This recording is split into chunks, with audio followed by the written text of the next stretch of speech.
I am currently 27 years old, and in this video I hope to explain to you guys my goal of hopefully saving $100,000 by the time I am 30 years old. Now I'm gonna give you guys 5 tips or 5 things that I plan to follow in order to reach my goal of saving $100,000. And the reason why I'm talking about even wanting to save $100,000 is because I come from a very poor background. So my parents are both immigrants and they came here with literally nothing, and money has always been like a problem for my family and myself. And you know, setting this crazy goal of wanting to save $100,000 within 3 years is kind of crazy, but I also think it's challenging because, you know, being able to support myself and, you know, support my family is one of the biggest things that I want to do for myself in the future. So, and I think these 5 things are hopefully going to help me to reach my goal. Number 1 is having multiple streams of income. Any individual that you know that's, you know, a millionaire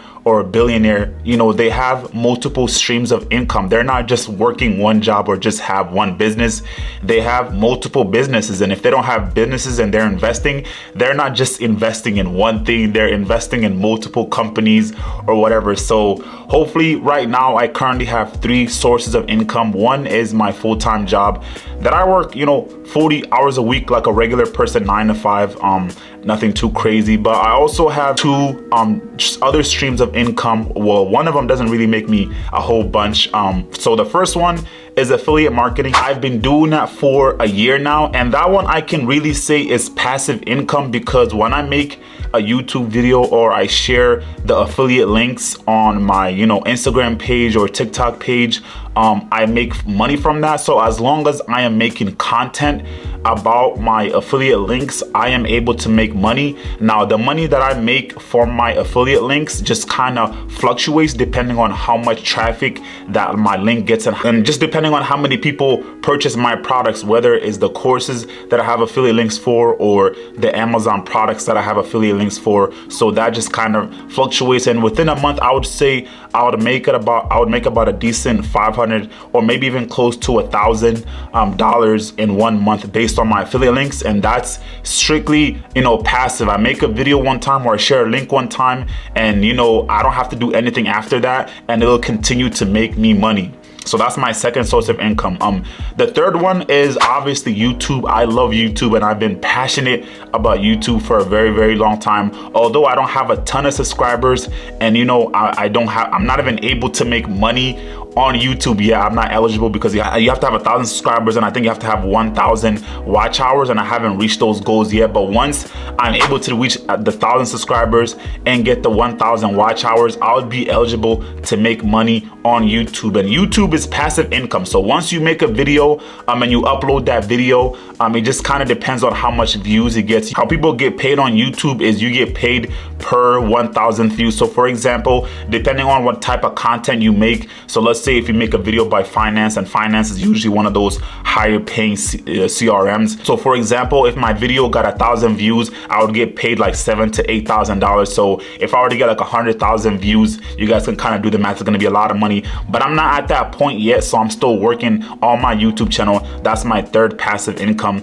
And also my, you know, fourth, I wouldn't really say passive income because it's not, you know, that high yet, is I do invest in 401k, and I do have a Roth IRA, which I invest in the stock market, and I invest my dividends back into the stock market, and that just kind of makes me money. So those are my 4, you know, streams of income. Obviously one of them is not passive, my full-time job. I worked at 9 to 5, and the 3 other ones are kind of passive, just depending on how much money I put into them or how much work that I put into them. Step number 2 on how I'm gonna make $100,000 is living below your means. Now me, this is really, really hard for me because I love spending money and I love buying new things. Like for example, I was just looking at Tesla vehicles the other day, even though I don't really need a Tesla.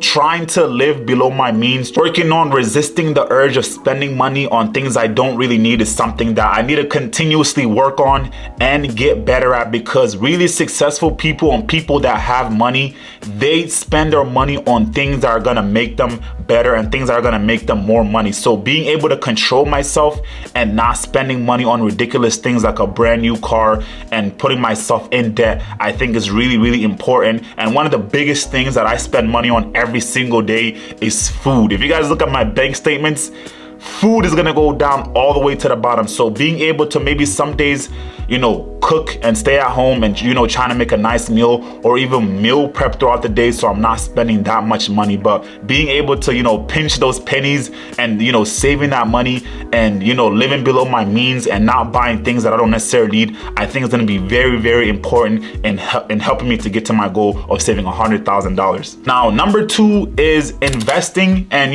compounding interest. So when it comes down to investing, I am not gonna say I'm a genius on investing. Most of my investing advice that I get is usually from YouTube videos or my local banks. And one of the main things that I hope to invest in is real estate. I haven't, bought a house yet, but my goal is to buy a duplex, and I plan to house hack. So I'm gonna live on one side of the house and rent out the others. My ultimate goal within like 5 to 10 years is to ultimately buy 5 homes and hopefully rent them out so I can make passive income from that. And real estate is something that's never going to go away. People are always going to need some place to live, some place to call a home. So that's why real estate has always been something huge for me and something that I'm looking to invest in the future. Another form of investment that I'm working on is my Roth IRA. Now, Roth IRA is basically money that you put into the stock market. So let's say you want to invest in Apple, you basically do like a reoccurring monthly investment in Apple. It can be like $100 or $200 a month,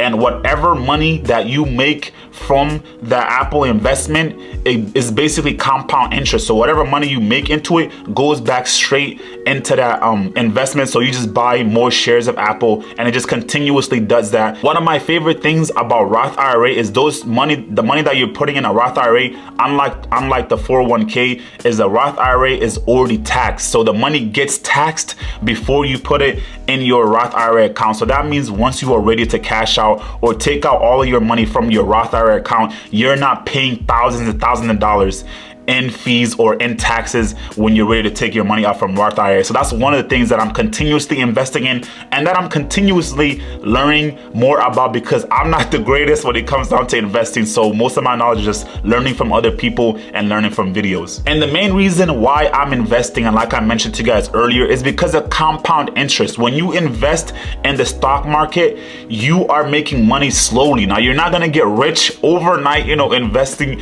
in the stock market, but what you are going to get rich from is being able to continuously invest in the stock market and seeing those dollars, those pennies continuously add up. So let's say, you're reinvesting. Let's say you're investing money into the stock market, like $100, every month for like 30, 40 years. And the stock market is going to continue to do well over years, and you're going to make money. It's better for you to invest your money into something you think that's going to grow. Usually when I invest in a stock market, I pick out stocks that I think are going to do well based on what I buy. So I love Nike. I love, iPhones, Apple products. I love new technology. So I invest in things that I know that I'm going to buy because I know they're going to continue to do better because I'm the one that's going to be buying those stocks or buying those products. So it just kind of makes sense to me to invest in things that I know I'm going to continue to buy in the future because I know they're going to do well because I'm interested in them. So that's how I determine what type of stocks that I'm going to invest in personally. Number 4 is becoming debt free. Did you guys know that 80% of Americans are in debt? And most of the debt comes from auto loans, credit card loans, home loans, and student loans. You cannot build wealth if you are continuously in debt. Now, I'm talking about commercial debt like auto loans and student loans, debt that you are not making money from. Now, there's different debt where it's called leveraging debt. So let's say you bought a house and you're making money from that house because people are renting that home. Now, that's different. You're leveraging that debt in order to make money. Commercial loans, for example, like buying expensive cars or buying expensive like tech products that are not going to make you money, those type of debt is not good for you because they're going to continue to drain your pockets and you're not necessarily making any money from that. So my main focus is to pay off all of the debt that I have, because imagine you get an expensive car and you're paying a monthly payment of $1,000 every single day. That's going to be $1,000 you're going to be paying for 5 years. Imagine if you were able to save that $1,000 every single day and how much closer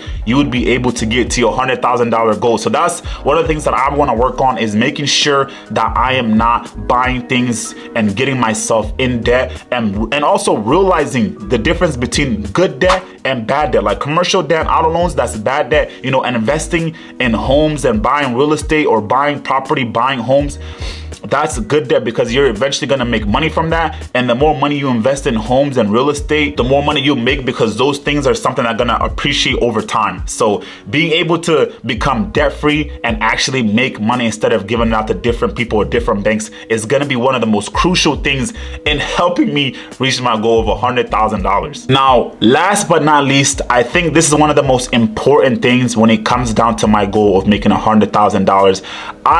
I wholeheartedly believe in manifestation. Seeing is believing. So being able to see, you know, $100,000 in person, being able to talk to people that make $100,000 or that have $100,000 or that have $1 million, I think is really, really important. A lot of people think, oh, manifest this, manifest that, and a lot of people don't believe in it. I personally believe that what you think and feel will ultimately become your reality. And I read this book, and I think you guys should really, really read this book. It's called Think and Grow Rich. It is an awesome book, and I'll probably leave the link to that book in the description. But it just basically talks about how if you come from a poverty home or from a poverty family, that we grew up in a poverty mindset. So every time we see an expensive car, an expensive home, we think that we cannot reach those things because our minds are programmed to be in poverty. So being able to change your mind and understanding that anything is possible, and, you know, hanging around and being around people that make the type of money that you want or have the type of things that you want will really change your life and will change your reality. Being able to think in a way and having an abundant mindset is truly the ultimate goal to saving money, whether it's my goal of getting to $100,000 within 3 years or your goal of buying your first house. I think it all comes down to your mindset and battling your mental and telling yourself every day that I can achieve that goal. So I think the last thing, manifesting my goal and understanding that I can reach my goal and surrounding myself with people that already make that type of money or already made $100,000 would be really beneficial. So hopefully you guys enjoy this video. These 5 tips that I gave y'all is my tips on how I plan on saving $100,000. If you guys have any other things that would help me to get to my goal, let me hear in the comment sections, and I hope you guys enjoyed the video. I'll see you guys in the next video. Peace.